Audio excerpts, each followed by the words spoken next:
মুসলিম ভাই ভাই সমস্ত যারা আছি সালাম ভাই নেতৃত্বে আমরা কনকশাহী ইউনিয়নবাসী আমরা সবাই একত্রিতভাবে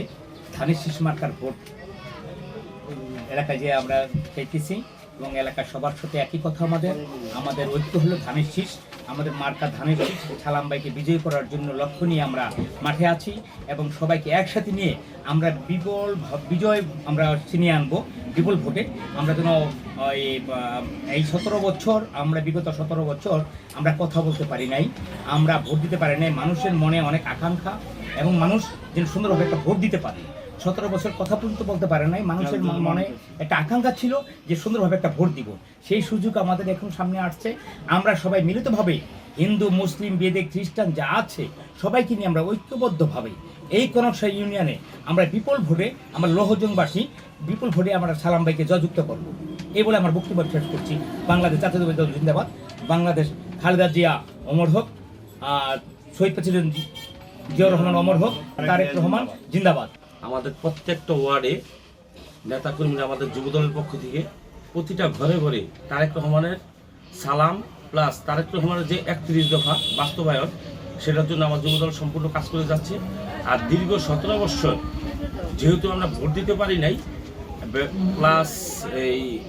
আমি নিজে যেয়ে দেখছি যে আমার ভোট তারেক জন্য দিয়ে দিছি কিন্তু এবার সেই ভোটটা রক্ষিত আছে যার যার ভোট সেই দিবে এই আশাই আমাদের এবং সুষ্ঠু নির্বাচন হবে এবং আগামীতে দেশটা তারেক রহমানের নেতৃত্বে বাংলাদেশ নতুন করে শুরু করবে তারেক রহমানের একটি দফা যদি দেখেন আমরা ওই মেয়েদের জন্য ওই 31 দফায় এমন একটা জায়গা আছে যে আগামীতে তারা ফ্যামিলি কার্ড কৃষি কার্ড প্লাস এই আপনার স্বাস্থ্য কার্ড এইগুলি তারেক রহমান 31 দফাটা যেহেতু আমি প্রথমে বলে গেছি ওই 31 দফাটা যদি আপনারা ফলো করেন ইনশাল্লাহ আপনারাই বুঝবেন যে আগামীতে আমরা কিভাবে আগাতে চাচ্ছি এবং দেশটা তারেক রহমানের নেতৃত্বে নতুন করে বাংলাদেশ শুরু হবে এবং জননেতা অ্যাডভোকেট আব্দুল সালাম আজাদ দীর্ঘ 17 বছর দুঃসময় সালাম ভাই আমরা তারে ভুলি নাই এবং জনগণ ভুলে নাই সে কর্মী রেখেও পালায় নাই আজকে তার জায়গা সে আসছে তারেক রহমানের জন্য এবং তারেক রহমান নিজে তাকে